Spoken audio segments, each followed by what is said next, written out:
A really great recipe we're going to try making today is something called compost tea. Coffee grounds. You notice I've got a little sample rat, or your undesirable rodent of choice, and a lot of people have success using pet hair, especially something like a predator like dog hair. So here's dog hair that goes into my compost bin, and I've had a lot of success not having any rats or raccoons or anything getting into my compost bin because there's that predator smell there. Lint, of course, is probably something you've heard that can go into your compost bin.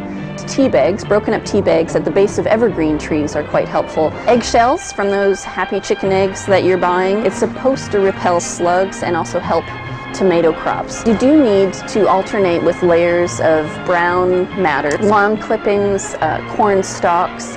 You can cut up newspaper. If you have brown paper bags, let's say at the grocery store that you went for paper bags, you can chop those up, tear those up.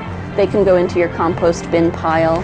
So now I've got my cheesecloth, which is going to be our tea bag that we're going to make. We're just going to open this up so that we can wrap it. And we're going to go in here and see what we can scoop out and what's broken down and what hasn't. And we're just going to pour that. And you don't have to necessarily filter out the big chunks because, like I say, when you're done this tea bag and you've made the mixture, it's just going to go back in your compost or right directly into your garden.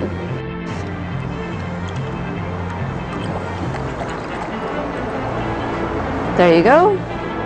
The next step before you wrap up the compost now is maybe pick out all your earthworms, your live guys that you've got now in your compost.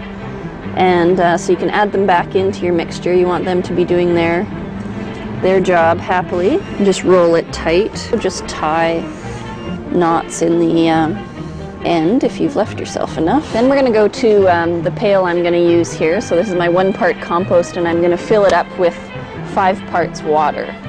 And this is just water from the hose. All right.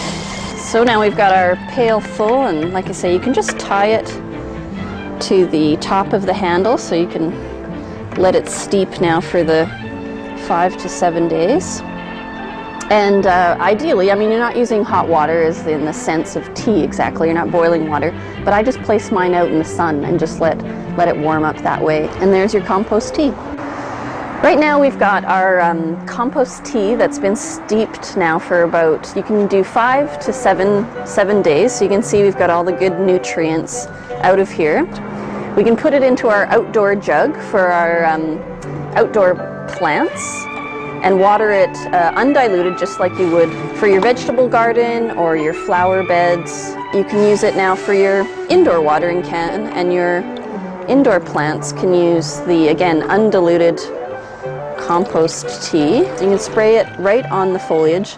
It's supposed to help increase the nutritional value of some of the food crops you might be growing in your yard, keep the plants disease-free, and keep them healthy. So you've already added it to the soil in different formats, but you can also add it right to the leaves as well. There we go.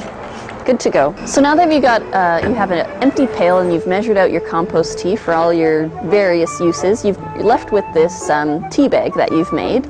But not to worry, you can actually, this is all just compost from your bin, so you can unravel it and put it back in your bin, or better yet, just apply it directly to the soil, and you're going to be able to work it in with your trowel and your rake back into the soil just like you would compost right out of the bin. So